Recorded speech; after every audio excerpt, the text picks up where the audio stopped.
আজি এইবেলি আমি ৰঙিয়া সৰস্বতী কলোনি প্লাস ৰঙিয়া বাৰোয়াৰি হৰিকীৰ্তন সমিতিৰ তৰফেৰ পৰা প্রত্যেক বছরের ধরে এইবারেও আমি ৫৭তম এই মহানাম যজ্ঞ আর অষ্টকালীন কীর্তনের আয়োজন করেছি। এই আয়োজন অনুষ্ঠানে আপনার ৩ দিন মোটামুটি ৩ দিন আপনার হরির নাম এক নাম অহরহ চলি থাকিব। আর তাৰপিছত আমার ২৪ তারিখ অষ্টকালীন কীর্তন, এইটো পালানাম বুলি কয়। সেই পালানাম কীর্তনটো ২৪ তারিখ হ'ব। গোটেই দিন জোড়া কার্যসূচী ২৪ তারিখে থাকিব। আৰু এইবুলি ভক্তবান ৰাইজক আমি এই অনুষ্ঠানৰ বাবে সকলোকে একদম খুব কৰজোৰে আনন্দিত কৰিছোঁ আৰু সকলোকে কীৰ্তন উপভোগ কৰিবৰ কাৰণে আমি অনুৰোধ জনাইছোঁ। প্রতি বছরে আমার তো আজি প্রথম দিনা বেশি এটা ভিড় হওয়া নাই। এনে ইন জেনারেলি প্রত্যেক বছর মোটামুটি ৫,০০০-ৰ পৰা ৬,০০০ প্ৰত্যেক দিন। এতিয়া আমাৰ এতিয়া কলিকতাৰ দল এতিয়া আৰম্ভ হ'ব। এতিয়া আমাৰ লোকেল দল চলি আছে। এতিয়া কলিকতাৰ দল এতিয়া আৰম্ভ হ'ব। এই মাত্ৰ সোমাব। এতিয়া কোকৰাঝাৰ আছে, মৰিগাঁও আছে, লামডিং আছে, বৰপেটা ৰোড আছে।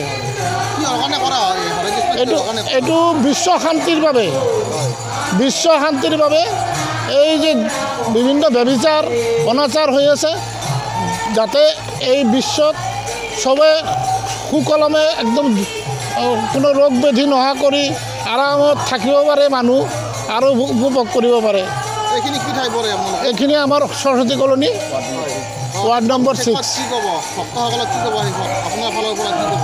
আমি আৰু ভক্তসকলক আমি আমাৰ এই কীৰ্তন উপভোগ কৰিবৰ কাৰণে আমি আমন্ত্ৰিত জনাইছোঁ। তেখেতসকলে যদি ভাল পায় আৰু নেক্সট আৰু পাতিম।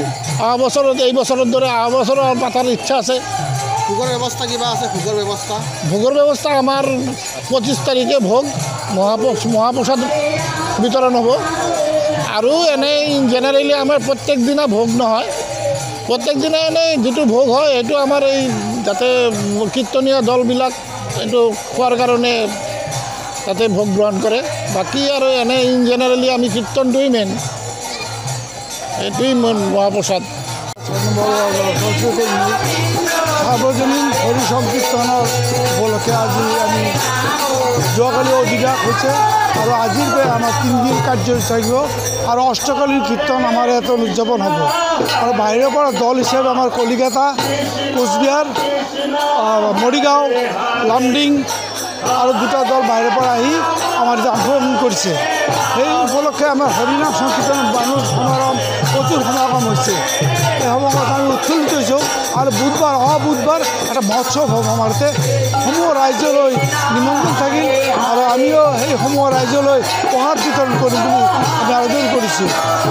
আৰু যি সমাগম হৈছে এই অষ্টকালীন কীৰ্তন যিটো হ'ব অহা মংগলবাৰ, সেই অষ্টকালীন কীৰ্তনত মানে দিনব্যাপী আমাৰ পুৰা দিন ২৪ ঘণ্টা ব্যাপী এই কীৰ্তন চলি থাকিব। এই উপলক্ষে সমূহ ৰাইজলৈ আমি আদৰ খবৰ জনাইছোঁ আৰু নিমন্ত্ৰণ জনাইছোঁ। আহক, আমি হৰিনাম সংকীৰ্তনৰ সনাতন ধৰ্ম হিচাপে সনাতন হিচাপে সকলো আগ্ৰহ কৰিছোঁ। আমাৰ ইয়াত প্ৰচুৰ মহিলা সমাগম থাকে। প্ৰতি বছৰ এনে হয়, কিন্তু এইবেলি অলপ ডাঙৰকৈ কৰিবলৈ কৈছোঁ। যিহেতু অষ্টকালীন কীৰ্তন আমাৰ ইয়াত অনুষ্ঠিত হ'ব। এই অষ্টকালীনটো আমাৰ বিশেষ সমস্যা থাকিব। আৰু আমাৰ যি কৰ্মকৰ্তাসকল আছে এই কৰ্মকৰ্তা ৰাইজৰ পৰা বৰঙণি আদায় লৈছে। এই বৰঙণি উপলক্ষে আমি উৎফুল্লিত হৈছোঁ। ইতিমধ্যে আমাৰ ইয়াতে